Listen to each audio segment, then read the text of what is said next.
तोडून दाखव बघू.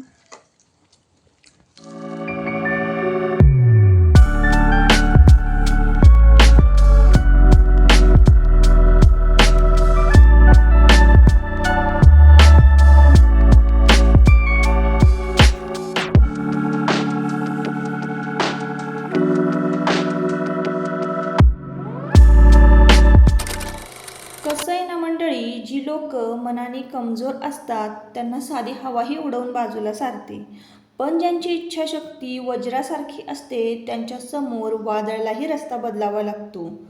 भावनिकदृष्ट्या कोणावरही अवलंबून राहणं म्हणजे स्वतःच्या पायात स्वतःच बेड्या ठोकून घेतल्यासारखं आहे. मानसिकदृष्ट्या इतकं कणखर बना की कोणाचा जाण्याचा येण्याचा तुम्हाला काडीमात्रही फरक नाही पडला पाहिजे. जेव्हा तुम्हाला वाटतं की आता सगळं संपलंय आणि माघार घ्यावी, तोच क्षण असतो जेव्हा तुम्हाला तुमच्यातील शेवटच्या आणि सर्वोच्च ताकदीचा स्फोट करायचा असतो. दुर्बलता हा कोणताही आजार नाही, ती तुम्ही स्वतःला लावलेली एक भयंकर सवय आहे, जी तुम्हाला आजच मुळापासून उपटायची आहे. जीवन म्हणजे एक युद्धभूमी आहे, जिथे बिचाऱ्यांना कुठलीही जागा नसते. हॅलो, नमस्कार. मी सुप्रिया आणखी एका नवीन ब्लॉगमध्ये तुमचं मनापासून स्वागत करते. तुम्हाला आजचा दिवस सुखाचा, आनंदी आणि आरोग्यदायी जावो. तुम्ही जी काही स्वप्न पाहिली असतील ती सगळी स्वप्न तुमची पूर्ण होत. त्याचबरोबर शुभ सकाळ सर्वांना. सकाळ सकाळची वेळ, मस्त असं नाश्त्याची तयारी चालू आहे. इथं मी चटणी करते. तर सुरुवातीला मी ज्या काही तुम्हाला लाईन्स सांगितलेल्या आहेत त्या खूप महत्त्वाच्या आहेत आणि त्या मी कुठं वाचलेल्या आहेत हे पण तुम्हाला सांगते. जसं मी तुकोबारायांची 51 जीवनसूत्रे म्हणजे ते पुस्तक वाचत होते, प्रेरणादायी जीवनसूत्रे. तर तसंच स्वामी विवेकानंदन यांची 51 प्रेरणादायी जीवनसूत्रे असं एक पुस्तक आहे. तसंच शिवरायांचं सुद्धा आहे, म्हणजे सेम. तर प्रत्येक गृहिणीला वाचता येणारं आणि छोटी छोटी ही पुस्तकं आहेत आणि ती छोटी जरी असली ना तरी आपला भरपूर ब्रेन वॉश करणारी पुस्तकं आहे. म्हणून मग जरी तुम्ही किती कामात असाल, तुम्हाला वाचनाची जरी आवड नसेल तरीसुद्धा आवर्जून तुम्ही ही पुस्तकं तुम्ही डाउनलोड करू शकता किंवा विकत घेऊ शकता किंवा इन्स्टा ॲपवर ना ह्या पुस्तकांचं एक एक पेज येतं, ते सगळी तुम्ही वाचलं ना तरीही भरपूर म्हणजे खूप आहे. म्हणून आहे ना, आता आपल्याला ना आपल्या आयुष्यामध्ये शिकवणारी खूप कमी माणसं असतात. चांगलं वाईट आपल्याला असं काहीच कळत नसतं आणि नक्की काय करावं हे पण कळत नसतं. अशा वेळेला ना आपण जे पुस्तक वाचतो ना ते आपल्या खूप उपयोगी येतं. पण आपण जे वाचतो ना ते आचरणात आणायला पाहिजे, तरच त्याचा खरा उपयोग आहे बरं का. तर कसं आहे ना, आपलं मन कसं असतं म्हणजे एकदम कमजोर असतं. कुठलंही संकट आता आपण घरात राहणाऱ्या स्त्री आहोत. सतत सतत किचन किचन, घर घर. घराच्या बाहेर आपण कधी पडतही नाही. म्हणून आपण काय करतो, मानसिकदृष्ट्या म्हणा किंवा आर्थिकदृष्ट्या कोणावर ना कोणावर तरी आपण डिपेंड असतो की नाही. आणि मग असं सतत म्हणजे आपण त्या घरात घरात राहून राहून आपलं मनोबल जे आहे ना ते कमी झालेलं असतं, कमकुवत झालेलं असतं. त्याच्यामुळं की नाही मग काही डिसिजन घेताना ह्याला विचारू का, त्याला विचारू का, काय होईल, असं होईल, असे बरेच प्रश्न आपल्या पुढं येतात बरं का. पण असं न करता काय योग्य आणि काय अयोग्य हे आपल्याला म्हणजे आपण डिसिजन घेणं किंवा आपण ठरवणं खरं गरजेचं असतं. आणि जेव्हा आपण डिसिजन घ्यायला शिकतो त्याचा परिणाम आपण म्हणजे विचार करत नाही की चांगला होईल की वाईट होईल. पण जेव्हा आपण डिसिजन घ्यायला सुरुवात करतो ना तेव्हा आपल्याला ना घरातले गृहीत धरायला लागतात. तर असो, हेच त्यामागचं एक मला म्हणजे तुम्हाला सांगायचं होतं. जरी तुम्ही घरामध्ये गृहिणी असाल काय असाल, स्वतःची किंमत स्वतः ठरवायची आहे, तरच आपली इतर किंमत ठरवणार आहेत. तर असो, आता मस्तपैकी मी वडे करते आणि चटणीची रेसिपी खरं तुम्हाला सांगायची राहिली.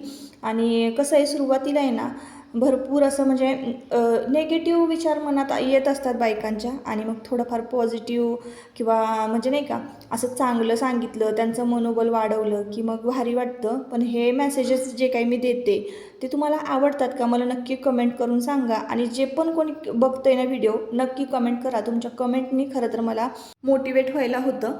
तर चला, मस्तपैकी ना मी अर्धा किलो डाळ ना रात्री भिजत घातली होती आणि रात्री 1 वाजता मी हे पीठ वाटलेलं आहे उडदाचं. त्याच्यामध्ये कुठल्याही प्रकारची भेसळ नाही, तांदळाचं पीठ नाही, काहीच नाही.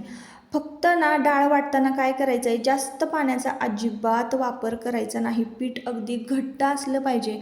पातळ झालं तर तुम्हाला ऑफकोर्स त्याच्यामध्ये हे टाकायला लागणार आहे तांदळाचं पीठ. तसं काही होऊ नये म्हणूनच वाटताना तुम्ही व्यवस्थित वाटायचं आहे हे पीठ. आणि छान आलं वगैरे खिसून घेतलं, या पिठामध्ये मीठ घातलं आणि छान ब्लेंडरने ना फेटून घेतलेलं आहे. इतकी सोपी रेसिपी आहे ना ताईंनो, पण खायला कधी कधी अशा पद्धतीचे पदार्थ ना एकदम भन्नाट लागतात आणि कधी कधी होतात पण भन्नाट. चांगलं फेटून घेतलं ना पीठ इतकं हलकं होतं ना, तुम्ही पाहताय पाण्यावर गोळा तरंगतोय.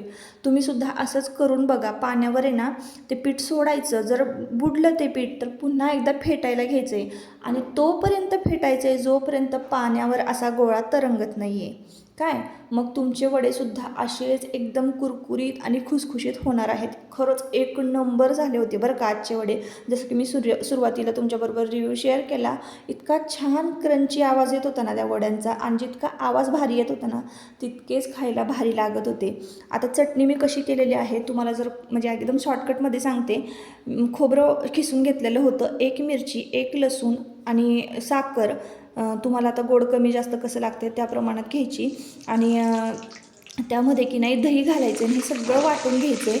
त्यात 4 बर्फाचे तुकडे टाकायचे कधीही चटणी वाटताना, म्हणजे चटणी काळी पडत नाही. आणि तुम्ही कलर तर बघितला चटणीचा, मी तुम्हाला दाखवला सुरुवातीला. आता इथं की नाही मी सांबार फोडणीला घालते. आता सांबार फोडणीला घालताना कोणी कोणी कांदा टोमॅटो घालतं, मी टोमॅटो घालते पण टोमॅटोची मी प्युरी करून घेतलेली आहे. सुरुवातीला मी मोहरी टाकलेली आहे. मोहरी छान थडथडली की मग कढीपत्ता टाकायचा. कढीपत्ता टाकला की जिरं टाकायचं. लगेचच लसूण चेचलेला मी घातलेला आहे. आम्ही लसूण वापरतो, कांदा नाही वापरत.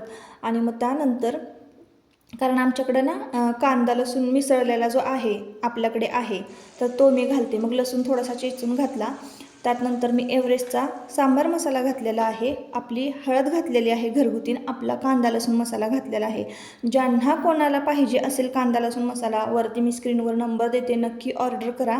माझी जी आधीची बॅच आहे ती पूर्णपणे संपलेली आहे. बऱ्याच ऑर्डर अजून पेंडिंग आहेत, तर मी परत दुसरी बॅच तयार करायला घेणार आहे.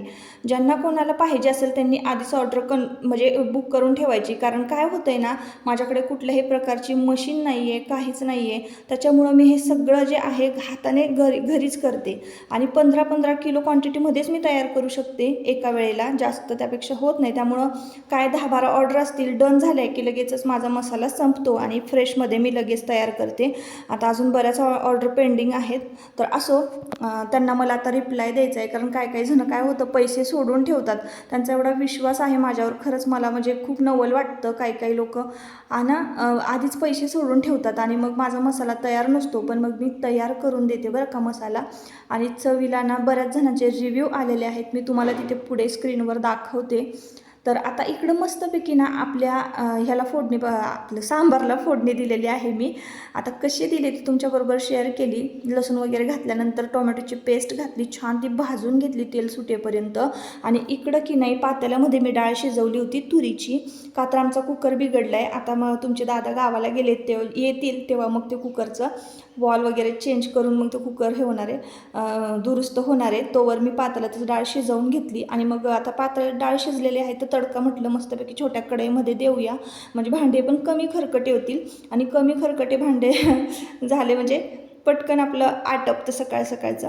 असो, इथं वडे मी कशा पद्धतीनं घातलेले आहे, वडे घालण्याची 2-3 पद्धती आहेत ताईंनो.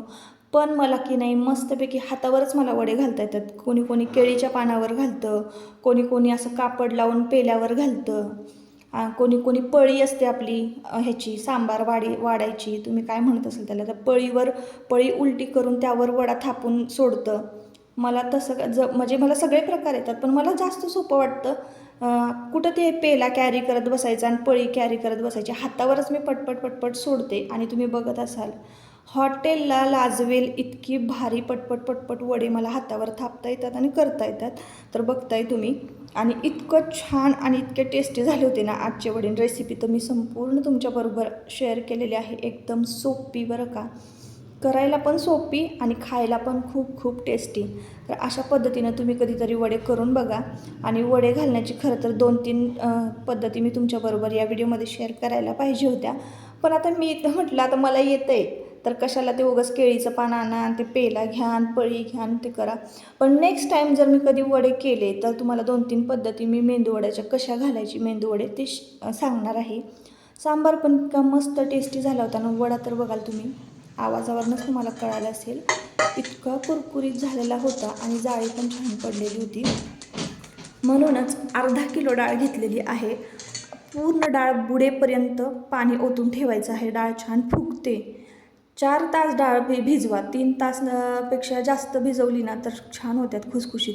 म्हणून मी 3-4 तास डाळ भिजवली आणि मग रात्री 1 वाजता वड्यांचं जे आहे पीठ वाटायला घेतलं होतं. आणि रात्री 1 वाजता मी वाटलं ना तर ते सकाळी 8 वाजेपर्यंत छानपैकी फॉर्मॅट झालेलं होतं ते पीठ. इतकं टेस्टी लागत होतं. तर चला आता बाबांना नाश्ता देते. पहिल्या वडाचा घाणा काढलेला आहे. दुसरा घाणा काढला की मी आयुषला लगेच देणार आहे. तर असे गरम गरम नाश्ता दिला ना सगळ्यांना एकदम भारी वाटतं. वडे गरम असले ना की सांबार ओतला की मस्तपैकी मऊ होतात. ज्याला कोणाला चटणीबरोबर खायचे असतात मस्तपैकी म्हणजे बुडवून क्रंची, तर म्हणजे आता देवाच आहे खाणारा चटणीमध्ये बुडवून, नाही तर बाकी सगळे सांबारमध्ये खातात. बघा परत पुन्हा एकदा मी तुम्हाला दाखवते डिटेलमध्ये.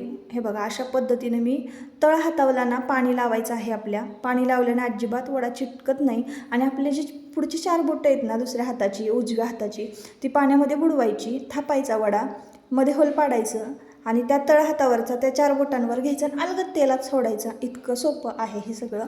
तर अशा पद्धतीनं मस्त आपले उडीद वडे झालेले आहेत आणि सांबार झालेला आहे. आजचा बेत असा होता. तर असो ताईंनो, आता ना मला दरवेळेसच्या व्हिडिओमध्ये मी हे नाही बोलणार, पण मला जितकं होईल का नाही तितकं मी व्हिडिओ रेग्युलर टाकण्याचा प्रयत्न करणार आहे. आणि आता रेग्युलर येतं, तर काल पण आला, आज पण आला, आता उद्या पण मी टाकण्याचा प्रयत्न करणार आहे. तर असो, आता काय पटापट वडे आपले तळून घ्यायचे आणि सगळ्यांना नाश्त्यासाठी द्यायचं आहे. घाम तर इतका येतो, जरी सकाळची वेळ असली ना तरीसुद्धा गरम होतं. आणि दारं खिडक्या उघडल्या आमच्याकडच्या, व्हेंटिलेशन भरपूर आहे, पण वाऱ्याने ना गॅसच अजिबात म्हणजे पेटत नाही. म्हणून मग सगळं दारं खिडक्यांना बंद करावे लागतात. इकडे सासूबाई सगळ्यांना वाढतायत हळूहळू आणि आता सगळेच जेवायला घेणार, म्हणजे ते पण नाश्त्याला घेणार आहेत, जेवायला नाही नाश्ता. तर असो,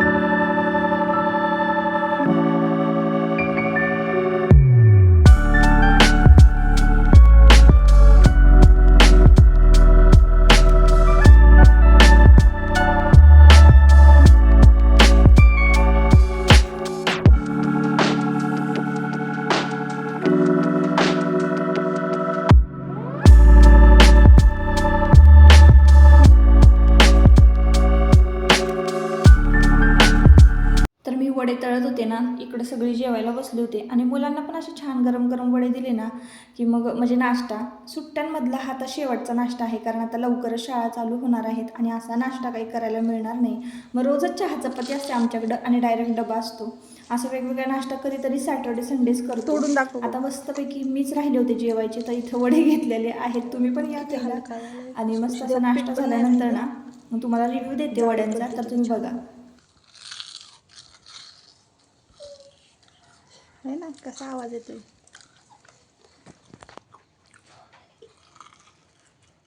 तर आज ना मस्तपैकी मेंदूवड्यांचा नाश्ता झाला सकाळी सकाळी, जेवणं झाली दुपारची आणि बरीच सारी छोटी मोठी कामं झालेली आहे.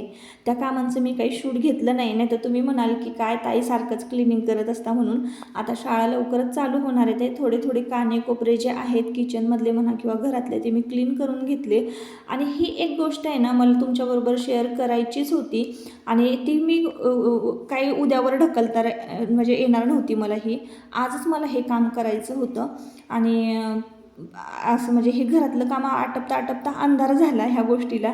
खरं तर मी हे उजाडातच तुमच्याबरोबर शेअर करायला पाहिजे होतं, नाही तर मग शूट काही व्यवस्थित येत नाही. तर तुम्ही थोडंसं लक्ष देऊन बघितलं ना तर कळेल तुम्हाला. एक मोठा कळक घेतलेला आहे आणि त्याला की नाही मी बनियनचं कापड गुंडळलेलं आहे. थोडं ते तिरकं असं फाडून घेतलेलं आहे, जसं की आपण पट्टी वगैरे करतो हाताला लागल्यानंतर त्या टाईपमध्ये मी असं तिरकं हे करून बांधून घेतलेलं आहे. 2-3 असे गाठी मारलेल्या आहेत आणि कधीही हे कापड घसरणार नाही त्या कळकावरनं बांबूवरनं, याची काळजी घ्यायची आहे. आता हे भिजवून आणते मी आणि आज ना मला खायच्या पानाचा वेल लावायचा होता. तर हा वेल ना अशा पद्धतीनं तुम्ही जर लावला ना, तो छान असा बांबूभोवती छान पसरतो. आणि इकडं ना मी आता काळी माती घेते. आता कुंडीमध्ये की नाही खाली विटकरं टाकलेली आहेत. तुमच्याकडे भुसा जर असेल लाकडाचा तर तो पण तुम्ही टाकू शकताय. त्याने पण छान ग्रोथ होती, ऑक्सिजन मिळतो खालून मुळांना. जर विटांमुळं जर बारीक मोठी जी होल आहेत ती खालून उघडी राहिलीत ना कुंडीची, की ऑक्सिजन मिळतो छान मुळांना आणि चांगली ग्रोथ होते. म्हणून मी खाली विटकरं टाकली आहे. आणि लाकडी भुसा असेल तर टाकायचा, माझ्याकडे तर नव्हतं. माझ्याकडे एक पावडर आहे मुळांना ग्रोथ करण्याची, ती मी टाकलेली होती. आणि त्याच्यानंतर काळी माती घातली आणि मग अशा पद्धतीनं मी हे पानाचा जो वेल आहे तो लावलेला आहे. आमच्याकडं खूप मोठा होता, पण घराला कलर करताना तो पानाचा वेल म्हणजे गेला होता, सगळा मेलाच होता, जगलाच नाही तो. मग आता मी इथं अशा पद्धतीनं हा वेल लावलेला आहे. आणि उद्यावर हे काम ढकललं असतं ना तर अगदी त्याचा प्राणच गेला असता, काहीच राहिलंच नव्हतं त्याचं. त्याने आधीच मान टाकली होती. तर चला म्हटलं हे काम आत्ताच करून घेऊया, म्हणून मग हे अशा पद्धतीनं पानाचा वेल जो आहे तो मी लावलेला आहे. आता हा वेल ना हळूहळू बांबूभोवती असा गुंडाळायचा आहे आणि छोट्याशा धाग्यानं बांधून घ्यायचं आहे. आणि रोज ना त्याला आपण पाणी घालायचं आहे. खायच्या पानाच्या वेल्याला कसं रोज पाणी घालावं लागतं नागवेलीच्या पानाला, तेव्हाच त्याची ग्रोथ होते. त्याला भरपूर पाणी लागतं आणि पाण्याच्याच ठिकाणी तो ठेवायचा. म्हणून मी ना आमच्या टाकीचं जिथं ओव्हरफ्लो होतो ना तिथंच ठेवलेलं आहे. आणि आता हे कापड आहे ना बन्यानाचं, कॉटनचं, तर ते पाणी धरून ठेवण्याचं काम करतं. म्हणजे मुळांना पण भरपूर पाणी राहणार आहे. खाली विटा धरून ठेवतात पाणी, विटांचे तुकडे, आणि वरून पण हे कापड जे आहे ते सुकलं की त्यावर सारखं पाणी ओतत राहायचं. अशा पद्धतीनं मुळांची छान ग्रोथ होणार. आणि नागवेलीचं पान जे आहे म्हणजे वेल जो आहे, तुम्ही काही दिवसांनी तुम्हाला दाखवते की किती छान ग्रोथ झालेली आहे. अगदी 2 ते 3च पानं होती त्याला, तर लावलेलं आहे. आणि आता लगेचच ना घरामध्ये आले, दिवाबत्ती झाली, झाडलोट झाली, संपूर्ण घर आवरलेलं आहे. आणि एक साडी ना माझी पिको फॉल करायची राहिली होती, तर चला म्हटलं ती पण करून घेऊया. थोडासा वेळ मध्ये राहिला ना की अशी छोटी मोठी कामं मी करून घेत असते. आणि मग त्यानंतर आम्हाला ना मला स्वयंपाकाला लागायचं होतं, कारण आता आयुष पण तालमीत लवकर जातोय, त्यामुळं 9लाच जेवावं लागतं आम्हाला. आणि 9:30-10 वाजेपर्यंत तर मग माझं सगळं आटपून होतंय पण आत्ता. तर चला मग या व्हिडिओचा शेवट मी इथंच करते. असा होता आजचा व्हिडिओ. आजचा व्लॉग जर तुम्हाला आवडला असेल तर नक्की आपल्या चॅनलला सबस्क्राईब करा आणि व्हिडिओला एक लाईक करा. परत पुन्हा भेटूया नवीन एका व्लॉगमध्ये. तोपर्यंत स्वतःची काळजी घ्या, मजेत राहा आणि आपल्या चॅनलला नक्की सबस्क्राईब करा. चला बाय बाय.